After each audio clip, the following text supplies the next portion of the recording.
Namaste and good evening. Welcome to the NENCID Talk program. My name is Jigyasha Rai Yangkhurung, an Executive Committee member of Nepal National Committee on Irrigation and Drainage, NENCID. NENCID has been organizing this talk program as a part of Irrigation and Drainage Talk series, which takes place every second Tuesday according to the Bikram Sambat calendar. Today's event is the 16th episode of the series, as it was Tihar festival during the second Tuesday. We shifted this episode to the third Tuesday of the Kartik. We will share the information regarding the 17th episode at the end of this event, so please stay with us till the end. Thank you for providing your love and support to this program. To take this program to a wider audience, please share this event to your professional networks. Also, please follow our page, Nepal National Committee on Irrigation and Drainage on Facebook, where we share the information and news of the event, like today's episode. Likewise, please subscribe NENCID Nepal on YouTube. We upload the videos of all the episodes of on our YouTube channel. So if you want to check the past episodes, they are available in our channel. If you have any suggestions, comments, and feedbacks on how we can make it even better, then please write to us at nencid.nepal@gmail.com. Now, before starting the main event, I would like to set some of the ground rules. Today's session will be an hour long. First 25 minutes will be a presentation, which will be followed by question and answer or discussion round. During the session, please kindly mute your microphone, and we ask you to, in order to ask questions or comments or to express your viewpoints, please use chat box. In order to share your opinions verbally, please unmute yourself before speaking. Now, with this brief background, I'd like to invite Professor Dr. Vishnu Pandey from Institute of Engineering, Pulchowk Campus, to moderate the session and introduce the speaker. Thank you so much. Thank you so much, madam. I'm very pleased to introduce Dr. Sanjay Giri, who is River Basin and Fluvial Geomorphology specialist with Deltares in the Netherlands. In today's episode, he will be talking about impacts of fluvial geomorphological and sediment transfer processes and extremes on our river systems and infrastructure. I'm sure many of the participants know him very well. Still, I would like to take his brief introduction. Dr. Giri, as I mentioned earlier, is working with Deltares since 2007. He is a specialist in the area of dynamics and fluvial geomorphology with a focus on river basins, reservoirs, and water infrastructures. He started his professional career from the hydropower sector, then as a JSPS postdoc fellow immediately after doing his PhD, and with the Deltares and with the Delft hydraulic, which is known as Deltares since 2008 in the Netherlands. In this current capacity, he's working for the last nearly 15 years or since 2007. His professional activities comprise a broad range of assignments and projects worldwide that include specialized consultancy, applied research, training, and capacity building services. He has experience of working in different river basins and reservoirs around the world, from mountains to the lowland deltas. He has long-standing experience of development and application of knowledge-based models and tools to address the water and sediment related problems in real-world practices. He is regularly involved in research cooperation as well as supervision and guidance of graduate students and research scholars from different research and academic institutions across the globe, including Nepal. He completed his bachelor in civil engineering long back in 1999, and then a master's in hydrotechnical engineering from Russia, St. Petersburg Polytechnic University in Russia in 1996, and PhD from Hokkaido University in Japan in 2004. With his very, very brief introduction, because he's very, very well experienced, has a long professional career, but I'm trying to brief him within a couple of minutes. With this very brief background, I would like to invite Dr. Giri for his talk. You will have around 25 minutes and we will help you to keep the time. Please unmute yourself, share the slide and continue with your talk. Thank you.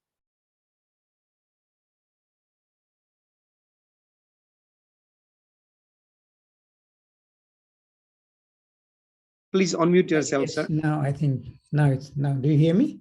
Yeah, I can. Yeah, thank you. Thank you, Professor, for introduction. Thank you, Jigyasha, for inviting me for this talk. I'm very pleased. I'm always happy to present something in front of my compatriots. First, of course, I was thinking maybe it's, should I present something about international experience, but then, you know, in Nepal, I always like to present about Nepal, although I do not do any projects in Nepal. But I had, and I have very nice chances to to work with many students and scholars here. One of them is also Jigyasha, whom I work with. Yeah, I don't know when, it was a few years back. So, of course, my presentation will be about fluvial geomorphology and sediment transfer processes with a focus on our countries.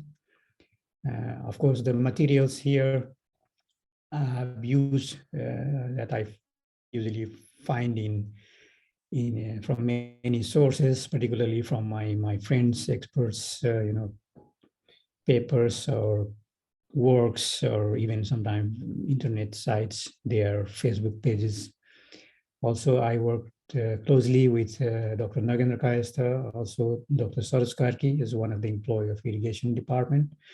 And I'm presenting here, of course, the work of some of the students here also, whom I work with. So here is the outline.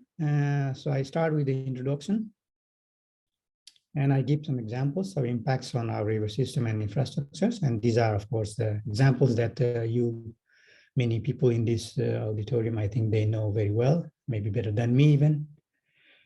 And of course, I will briefly mention about studying geomorphological processes and impacts. So what are the approaches? And you also know about them. And I try to also show some examples, which are all related to basically Nepal.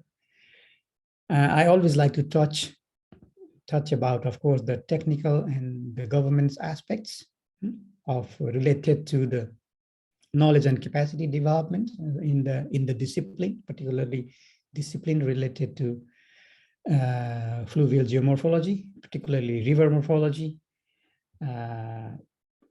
how they could be, how it is very important to consider, you know, in whatever projects we do in Nepal or related to the river basin.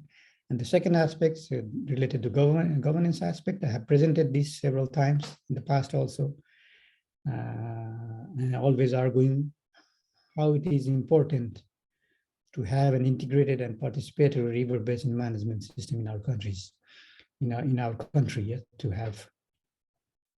So it depends on the time. If I will manage, of course, I will show it, but these are just kind of supplementary things. So if we talk about the geomorphological processes, particularly fluvial geomorphological processes and the scales, and particularly when there are, you know, some kind of like extreme processes, we always look at sometimes directly some global scale aspects, like we directly start to, you know, connect them with the climate related issues like climate change.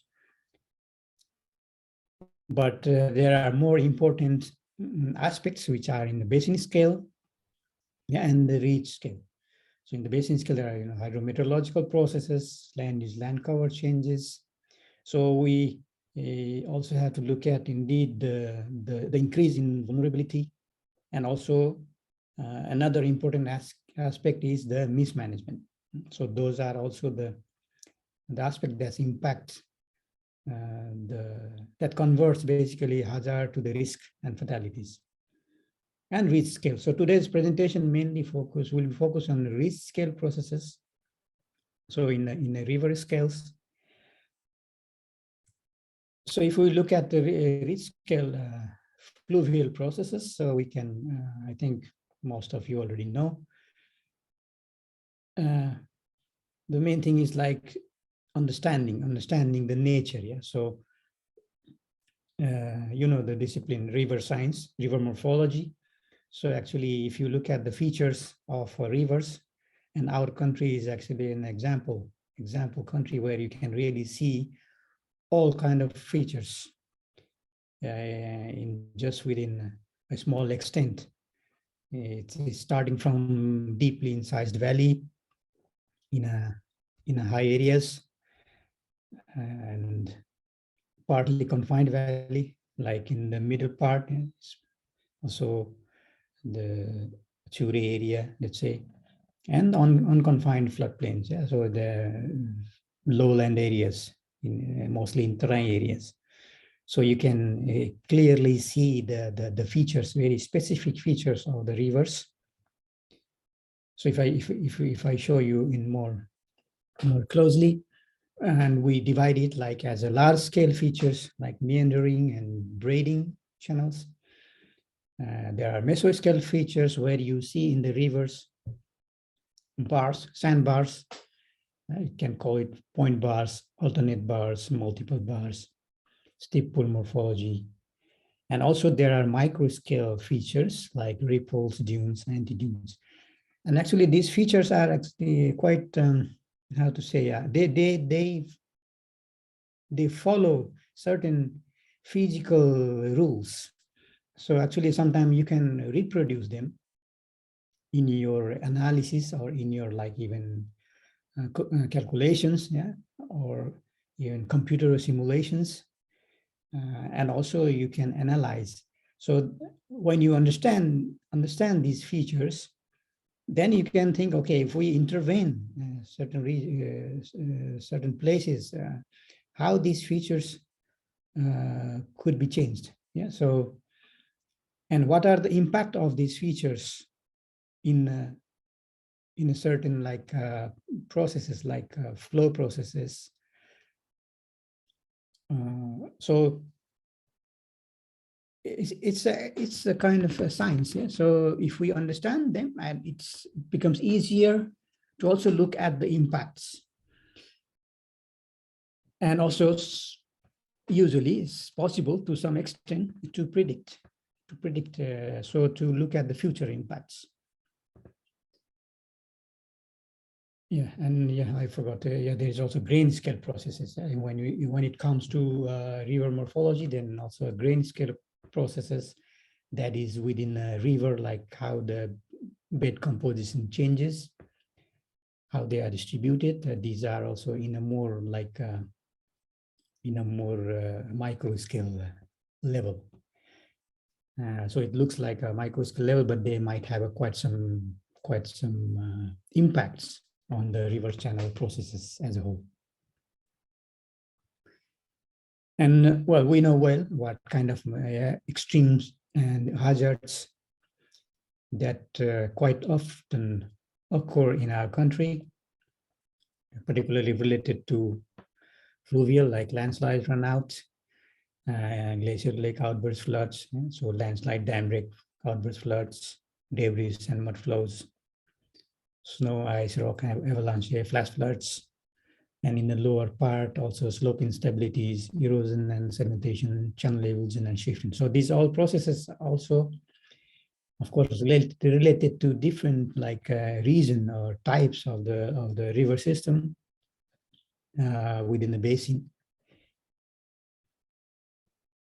And we know, right? So you know better that our systems are quite vulnerable to hydrometeorological and geomorphological extremes and hazards, also because of the large changes in the gradients of our river system and of our river basins. So the detecting, understanding, and quantifying those natural as well as human-induced processes and dynamics in both basin and ridge scales are quite important to manage the hazards and even try to predict to some way and adapt. So, and of course, there are also a way which is more related to governance or managing the basin from basin to reach scale in an integrated and participatory manner, and also adapting to the changes, adapting to the hazards and extremes are important. So why they are significant, particularly the significance of river morphology and sediment transport. Of course, they are related to many other hazards and extremes like flood, drought, to managing several processes, extremes and hazards like flood and drought management. So it's very important to consider the morphology, particularly in our river systems. You cannot ignore them because they have large impacts. And even the land and floodplain management. So you can see how our river systems are dynamic with erosion and accretion. They are also important for the river ecosystems. So the sediment transport, sediment gradations, they are very important also for river ecosystems. Of course, we do not too much look at this. I see that now we have started, but also very important. So all these fluvial geomorphological processes for the river ecosystem. And obviously water, important for water infrastructures. So in our countries, you see that the hydropower, dams, irrigation canals, inland waterways, of course, we do not have yet, but we have quite some plans. But I think that the morphological processes are very important for that as well. So, okay, to go to the next part where, well, some examples, which you know very well also. So I'll just run through the examples. One of the recent examples we talk a lot about is the recent flood and geomorphological disaster in Melanti watershed. So we have seen various processes, extremes, and impacts. So how we call them as cascading impacts, cascading effects of the multiple events. Geomorphological process somewhere in basins, which is even not yet clear what really happened. And then we saw the many processes that is along the basin, along the river system, like landslide, dam, outburst, flood, various blockage in the river system. There are large amount of debris flow, very large amount of river bank erosion, and also extreme sediment transport and deposition. For example, in the lower part near the Melamsi Bazaar, which caused a large flood and devastating changes even in the Melamsi Bazaar. So these inundation, erosion, and sediment disaster lead to large fatalities and destroyed settlements, lands for agriculture, aquaculture, damages in critical infrastructures like water supply, project, bridges, roads, transmission and distribution systems. So it's quite a disaster. And I think we still remember the Jure landslides and debris flow that completely blocked. I myself was there. So this is like a right side photo I took myself. So I saw it's completely filled the reservoir with sediment. So it's not just, of course, it created big fatalities because of landslide itself. There were the settlements. But also it blocked the whole river system. And now you can see that even the river, so you can see that the changes, sometimes you could detect them even beforehand. And you see how this landslide blocked the river. And if you look at them now, and you compare with the river system before the landslide, you see the river system itself become quite different. And this is actually definitely have different impacts in upstream and downstream particularly, which I doubt if we are monitoring or looking at it with more detail. Yeah, another disaster, you remember, it's embankment bridge created a very significant sediment disaster, a large sediment deposition in the floodplain, which you can maybe see even now. So this is one of the vivid examples of sediment and geomorphological disaster. And that's caused by basically also the morphological changes in the river system, which eventually led to the embankment bridge. I will show some examples of our study. Yeah, another large in the hydropower project like Middle Mercendi, which filled up just in 4 years. It's about 60 or 70% filled up just in 4 years.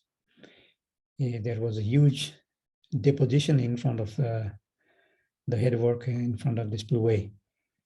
So, and this is also an example of how it is important first to understand the river, its morphological pattern and sediment transport patterns before we build any infrastructures and where we build infrastructures. Yeah?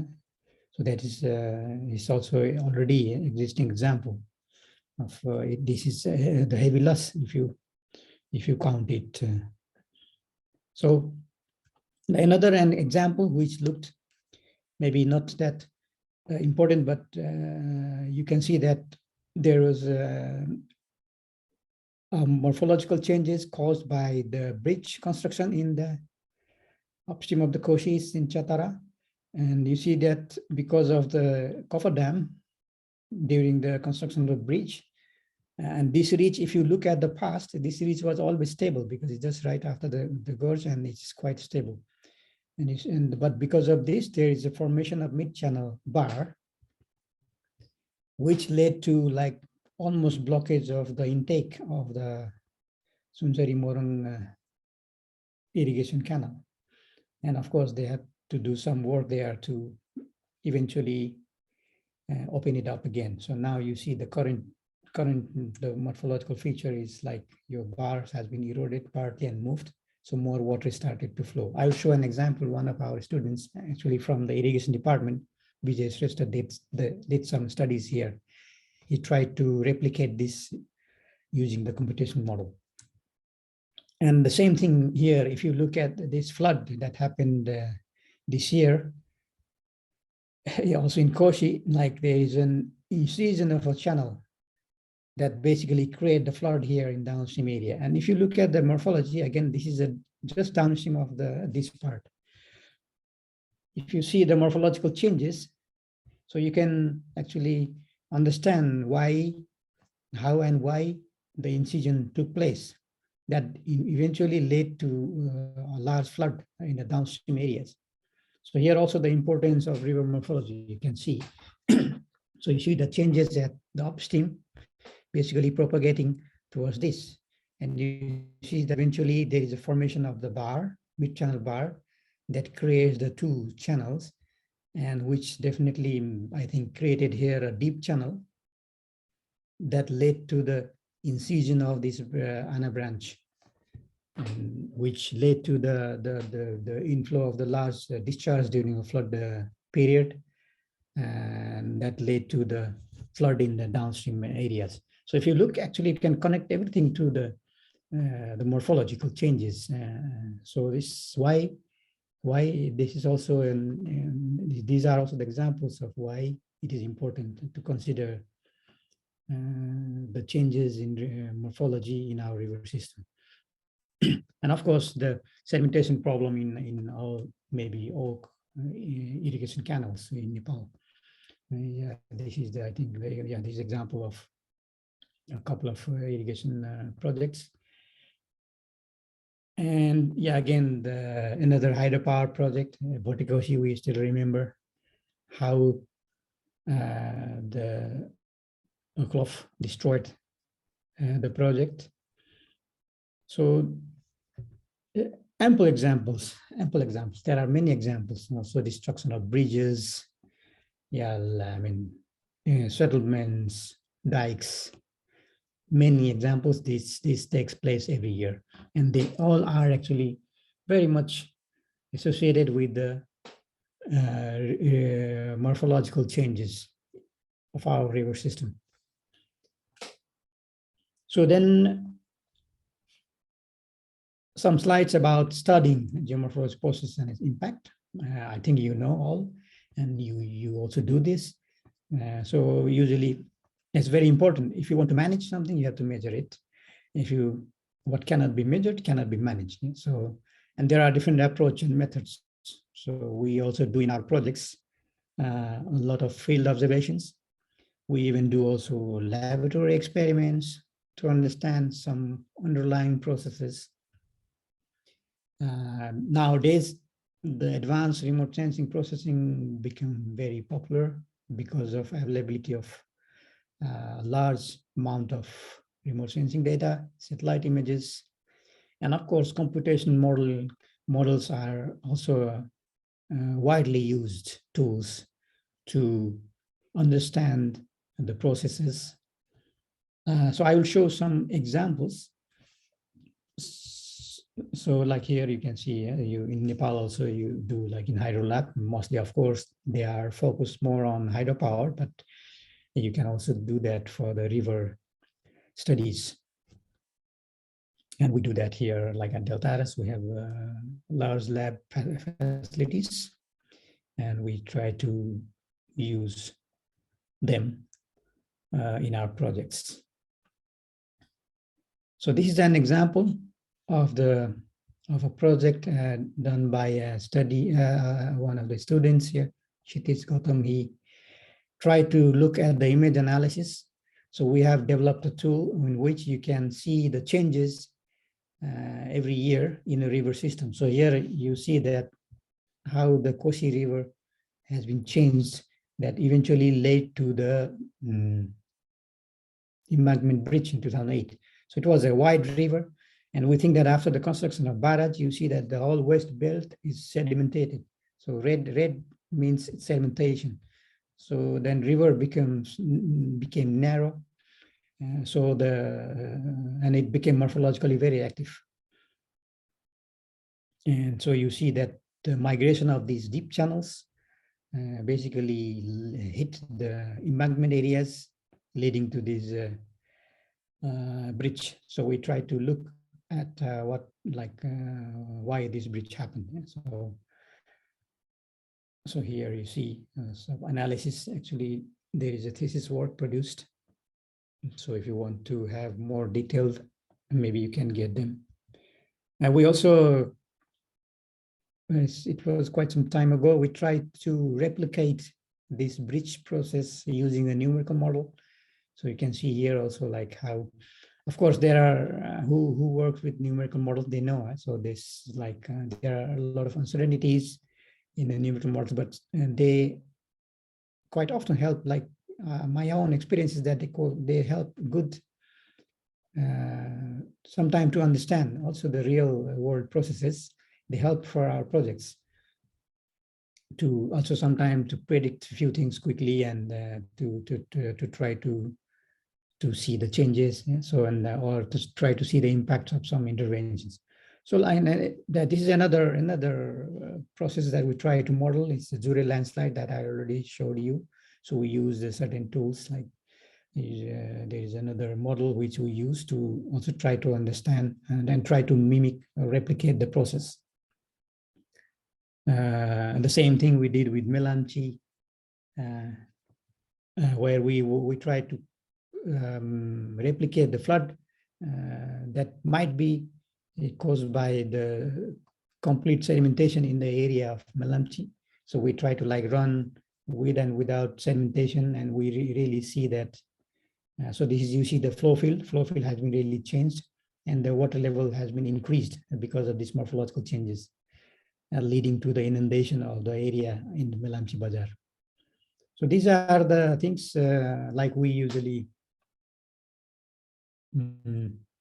try to use to replicate the things and try to understand more whether we can use these knowledge and tools to manage such kind of like extremes in future.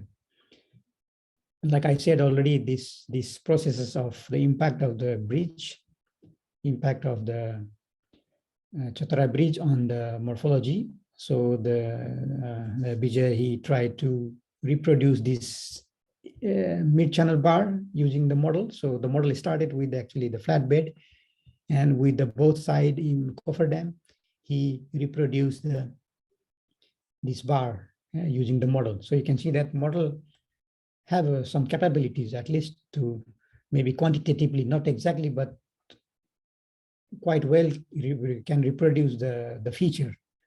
And then you can see indeed how the discharge distribution, and then how Dr. can you... Giri, it will be nice if you could summarize within a couple of minutes as far as possible.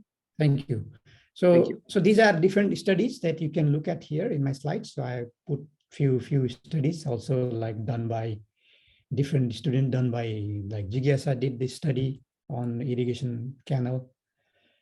She also used a morphological model to reproduce the flow pattern and sedimentation and erosion in the canal for different gate operations. So she was trying to look at the impact of the gate operation, if it can improve the sedimentation in the canal.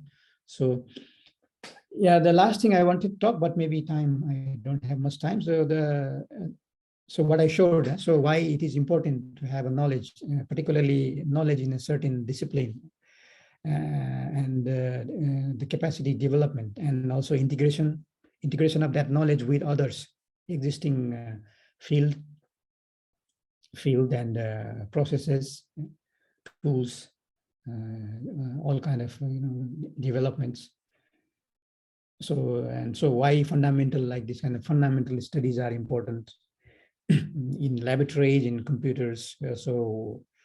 It gives some physical idea about the processes that helps to deal with the morphological processes and extremes. And of course, this governance aspects, I think I would like to stop here. I think it's very important that there must be a kind of integrated and participatory management system that handles the integrated part of the basin. So this is mainly the utilization of water in the basin, and the second part, the governance part. So unless there is no integration, it's very difficult to handle all these extremes, hazards, and processes in an independent manner. It is very ineffective, and there are a lot of experience around the world from where we can learn. So with this, I would like to finish my presentation. Let's have maybe discussions if you have any questions. Thank you, Dr. Giri, for a very, very interesting presentation. Depending upon the queries we have and depending upon time, we may come back to you for explaining the last couple of slides better if the time allows. Yes. Thank you. So I would like to now request all the participants to share your questions, query, or your thoughts or viewpoints, whatever you have, so that we can learn to a larger extent from the expertise, from the vast expertise that Dr. Giri had. Either you can pose your questions in the chat box, or you can just unmute yourself, raise your hand, and ask the question directly. While others are still thinking of the questions, maybe I can put one question to you from the perspective of learning more to us, to our participants. We have shown an example of the simulation of Melamchi, right? And a couple of others. So what message can we extract, and how that message can be translated into action for practitioners and our policymakers in more practical sense? We appreciate your thoughts on that. Yeah, for the Melamchi, the interesting thing was like what really happened, like for example, in the upstream part, right? So there was a large amount of sedimentation in this area, which is coming from some of the tributaries, and how it came, it was still actually unknown. So of course, there was a large debris flow, but what was the reason for that?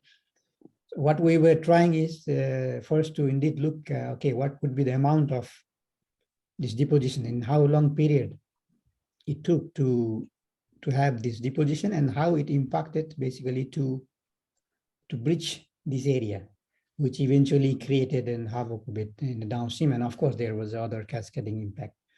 So usually when we use tools, we use when we are not sure. So there is not much data, right? So the first thing is, when there is not much data, we try to just hypothesize certain situations and then try to mimic what happened.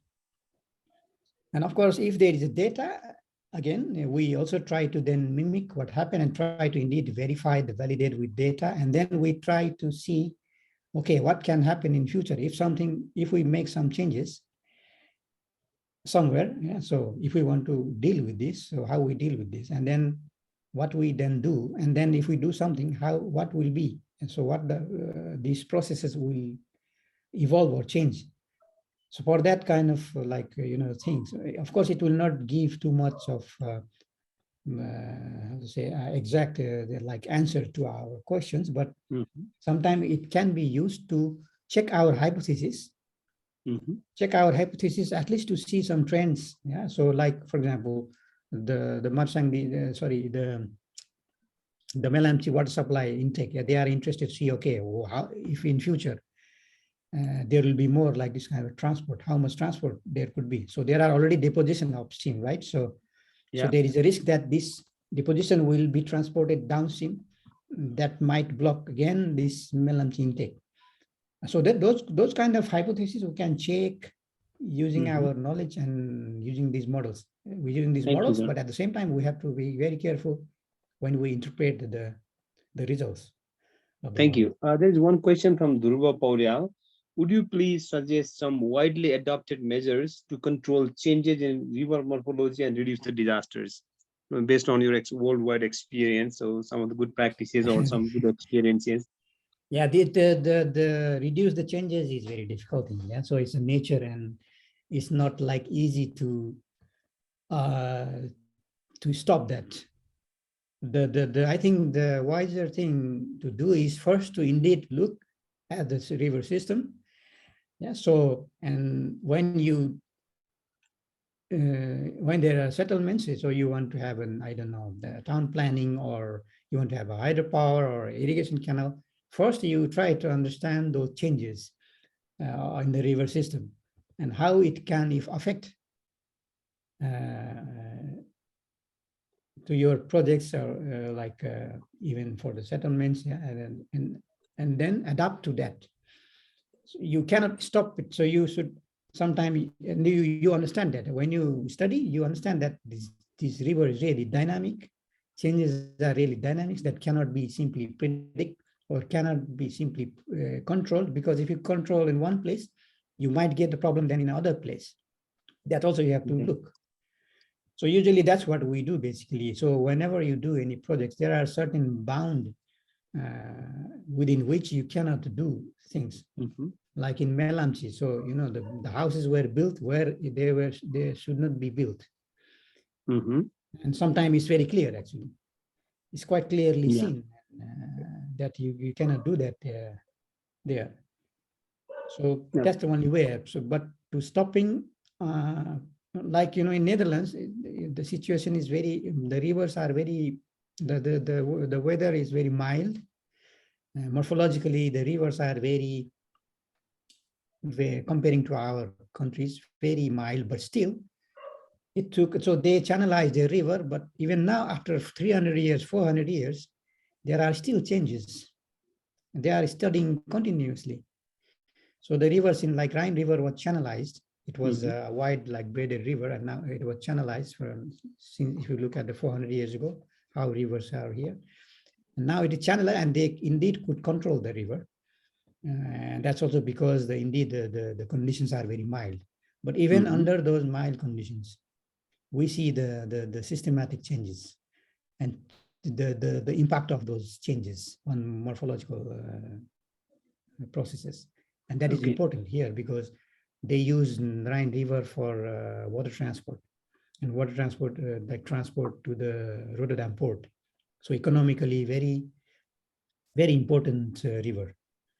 And they spend a lot of money on studying them continuously, measuring them continuously. So we do continuously, like I have been involved for the last 20 years in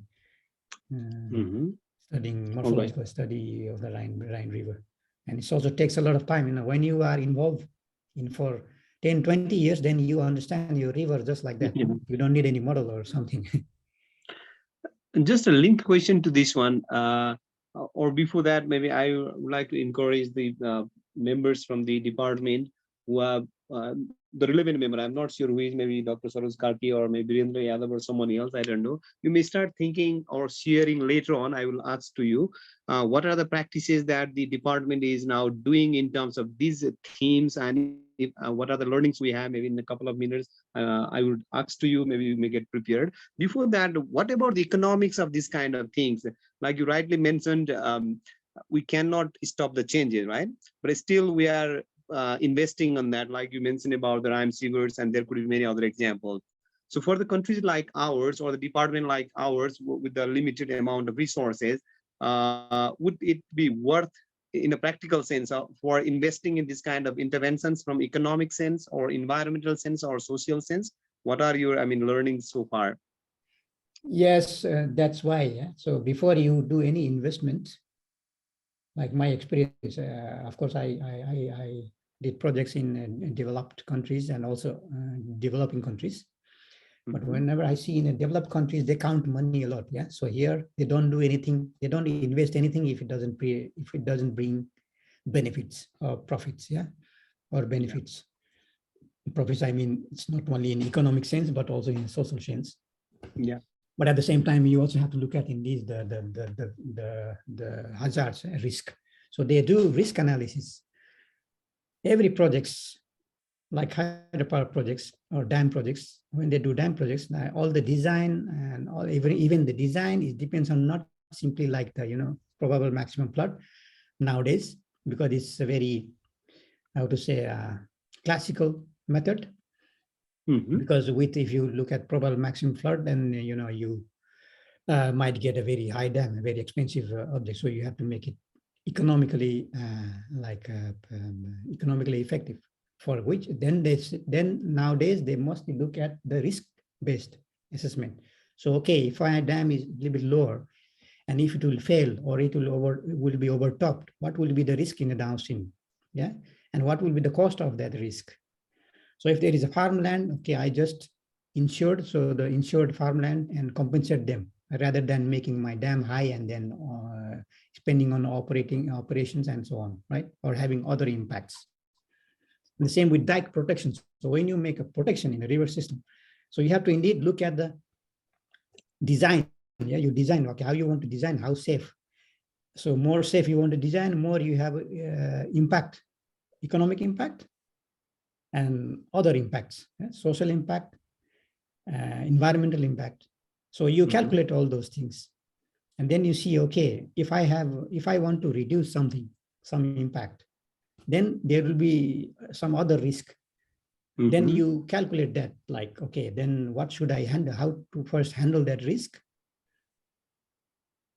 So it's all about like trade-off between all the aspects. It's a trade-off between all the aspects. But one thing very important in our country is that we need to have a very good,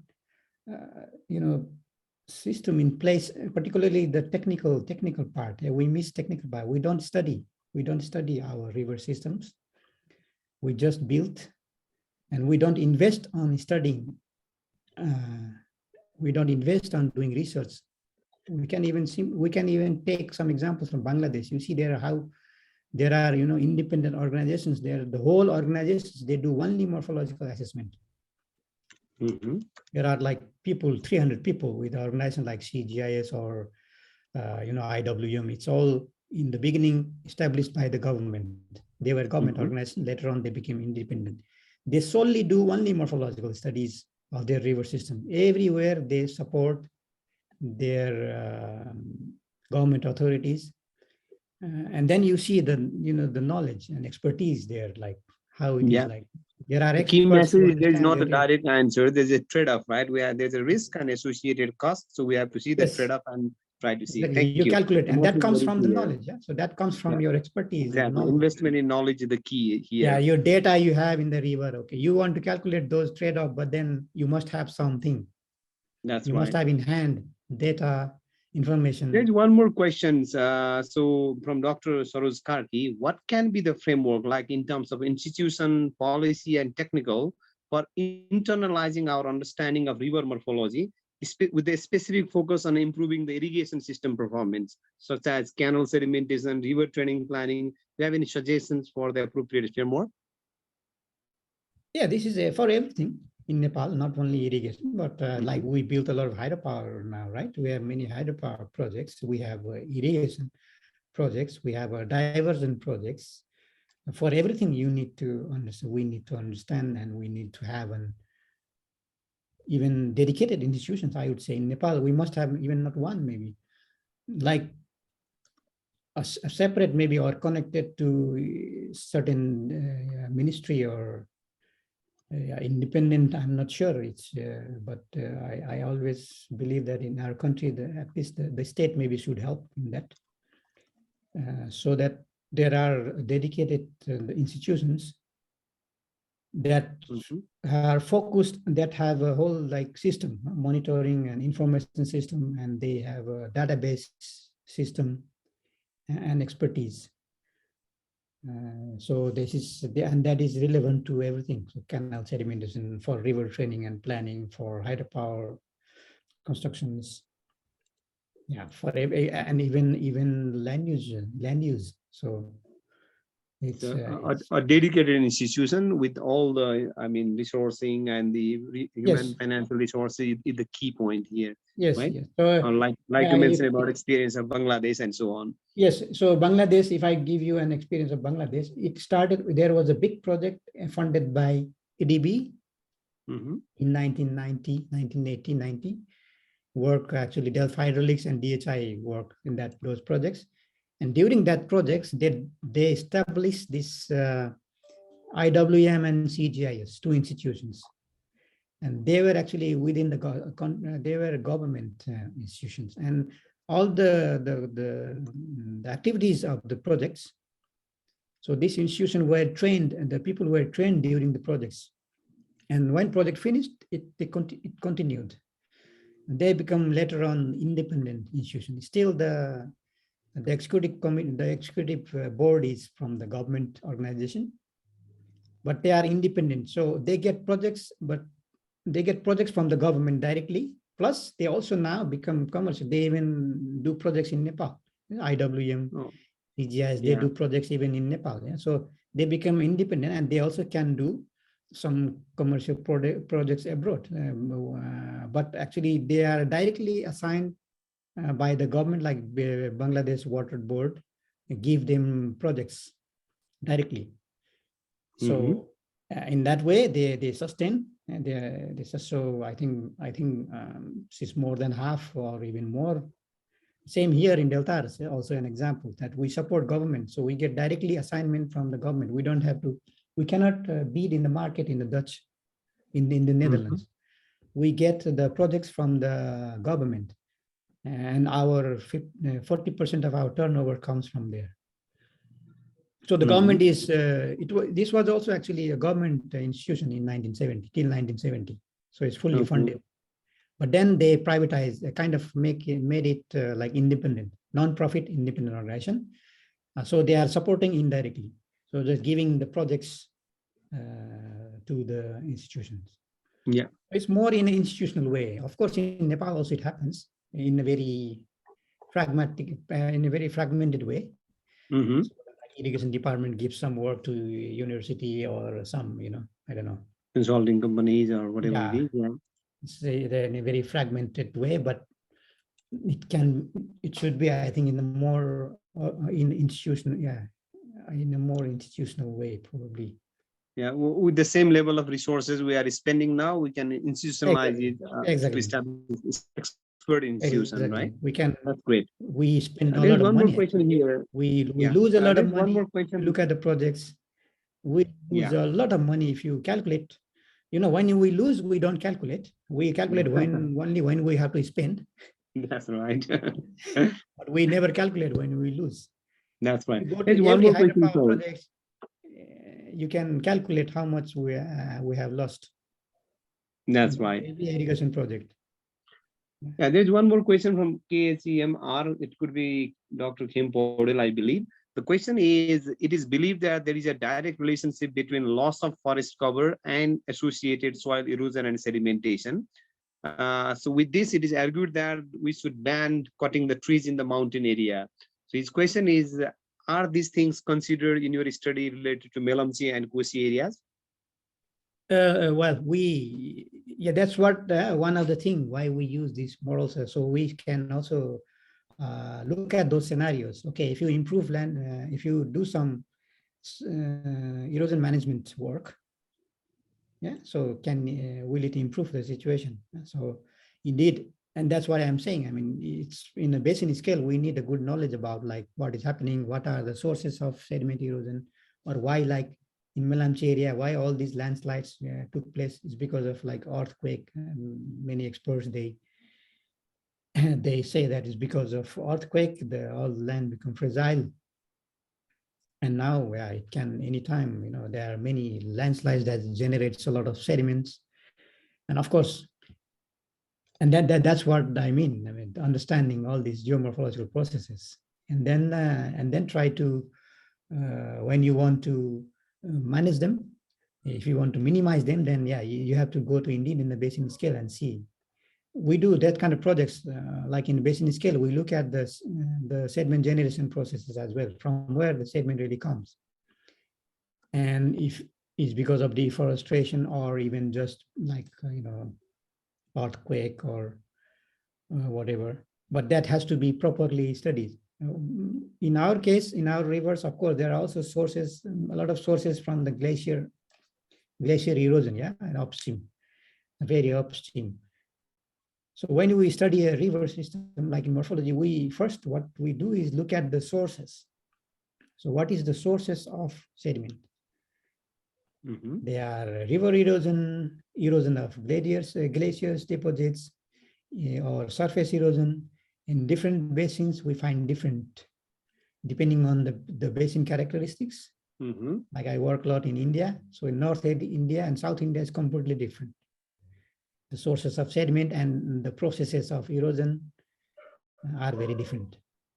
So we cannot generalize these things, but it may happen in some circumstances, but not in all, right? That's the thing. Yes, exactly. There is no one, how to say, one size fits all, yeah. Yes, kind of. Like you go, so that's why if you study a certain basin or river, then you look at, okay, what are the sources? And there are ways to very easily quantify that, yeah, and understand that. And when you understand, then you think about, okay, how to minimize it and how to control it. Yeah, and there's one more question, perhaps could be the last question that we could take because of the time. It's from Krishna Singh. One is, how depositional morphology can be quantitatively identified in Chure-Tarai region? There's one question. And the linked question is, based on your experience of working in the different contexts in Nepal, so do we have different morphological effect in different physiographical regions in Nepal? Or do we need to construct different kind of structure in different regions of the Nepal? If that is the case, do we need different policy and guidelines for different region, or same policy guideline can be applied or developed for the entire region? So these are two linked questions. One is about, can we quantify geomorphological depositional morphology in the Deltares? Second is about the different regions. Are they similar, or do we need similar structure or differential? If differential, do we need similar guideline or different guideline? Yeah, I think that's the question. If we had a good monitoring system, it is not difficult to quantify. Of course, now when you are saying when there is no data, no monitoring, it's not easy. Yeah, so But there is always possibility, and particularly in our Chure system, it always like comes from the hilly areas and is dumped in the Chure, right? So, and there are many ways to indeed look at those changes and then try to quantify, and also try to understand the propagation of the sediment from the Chure to the downstream areas, which has also impact, yeah? Because they comes as a pulse from there. So, and when we can quantify them correctly, and when we study them correctly, then we can also optimize or do this kind of like sediment mining stuff so that they do not have a negative impact.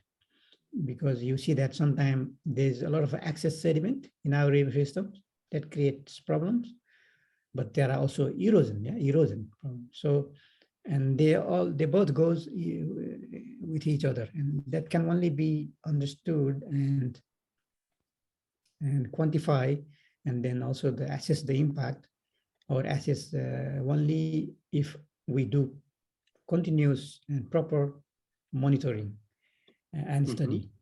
Continuous, it requires continuous study. So that's why we have to develop, and when you develop plan, indeed our river system really varies. In the mountain, steep rivers, very different morphological patterns. If you go in Chure, it will be very different. If you come to the lowland, it is different. So it's very different, as I showed you in the beginning, what kind of morphological features, yeah, could be.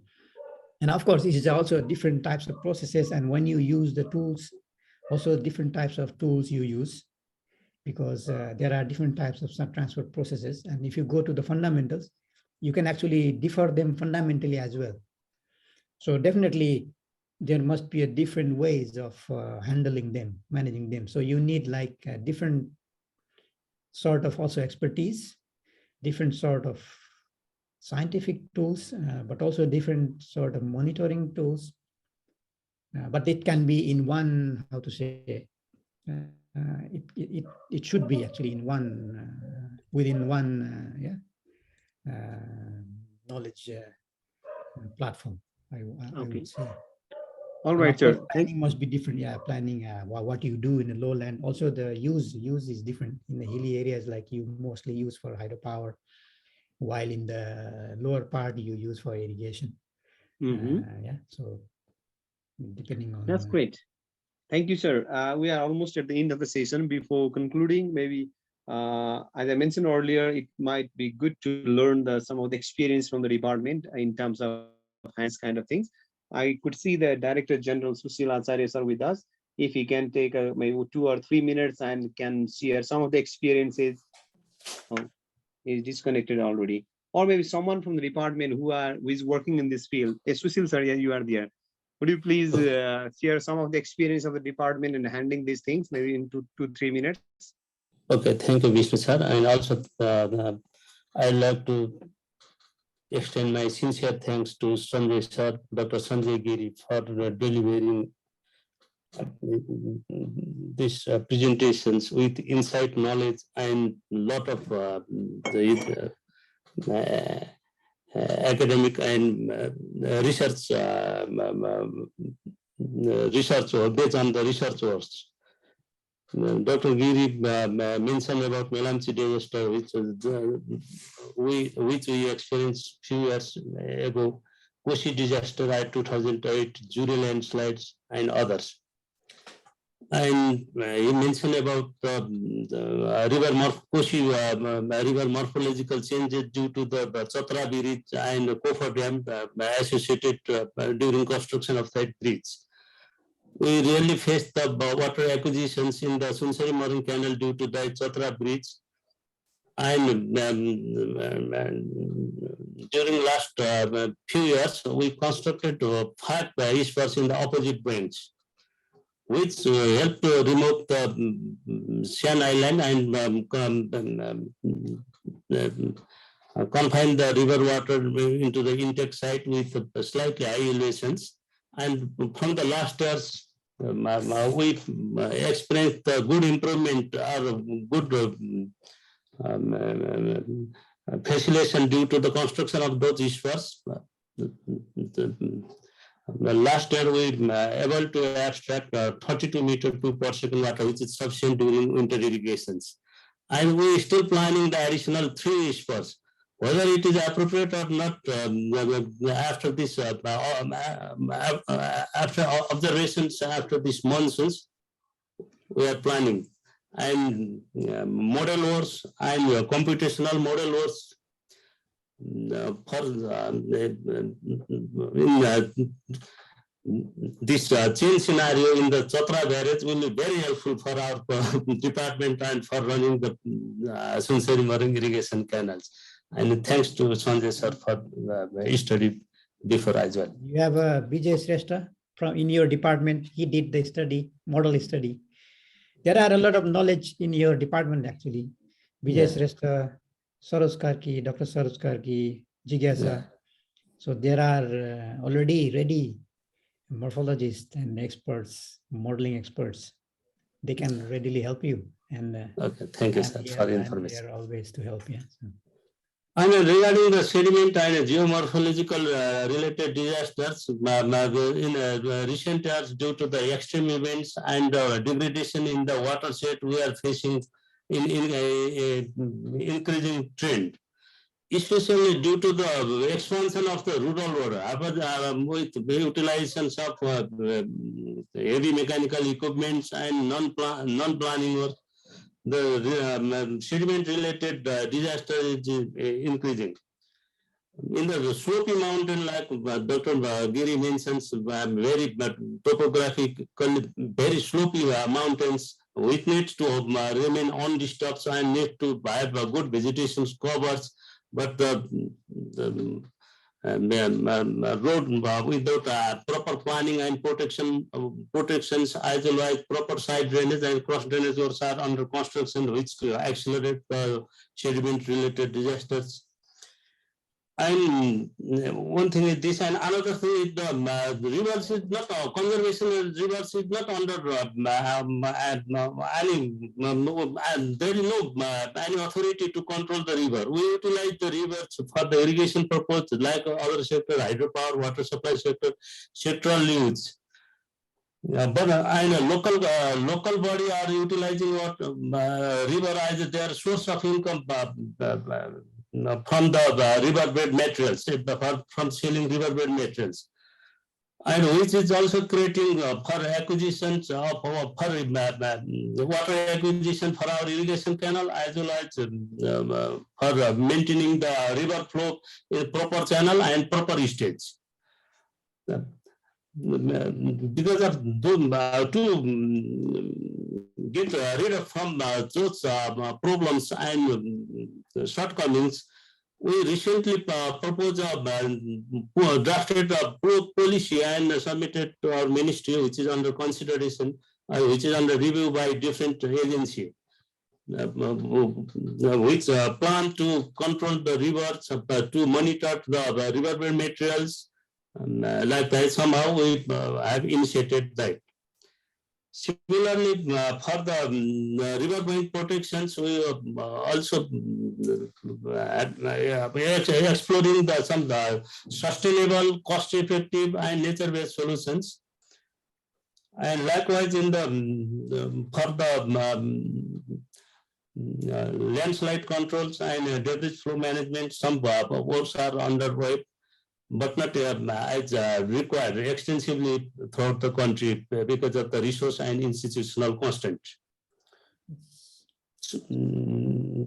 So, some efforts we are doing, but not as required due to the as required in the scale of requirements and increasing trend.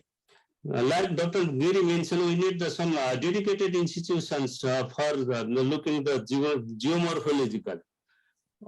Besides DHM, I have several series of the data, but geomorphological is some research institutions which could carry the computational and physical modeling works, and based on that recommendation, some institutions which are mandated to carry out such works, are some necessity for institutional changes and for resolving those prevalent problems. And at the end, also I'd like to thanks Dr. Sanjay for giving many resources and giving many examples. Thank you. Thank you, sir, for sharing experience. Thank you, Dr. Giri, for really insightful talk. And personally, I learned a lot. Hopefully, it was the same with many of the participants. Thank you so much. I'm glad to hear this because I think that you know more about what's going on in Nepal. But yeah, I'm glad, and I'm very glad to get this chance to present in front of you. You all, thank you again for giving me. And whenever you want, please feel free to contact me with any questions, help, or if you need more presentations, for in future. Maybe I'll be in Nepal in a couple of months. Would like to meet you all. Sure. Yes. Thank you, sir. Have a good day there. Now, like usual, before closing the session, we'll be announcing the next episode. I'm not sure what happened. I cannot share this screen. Jigyasha, can you help? Or you can share from there. If you are I will share it for you. Yeah, thank you. So next episode, we are thinking of the panel discussion.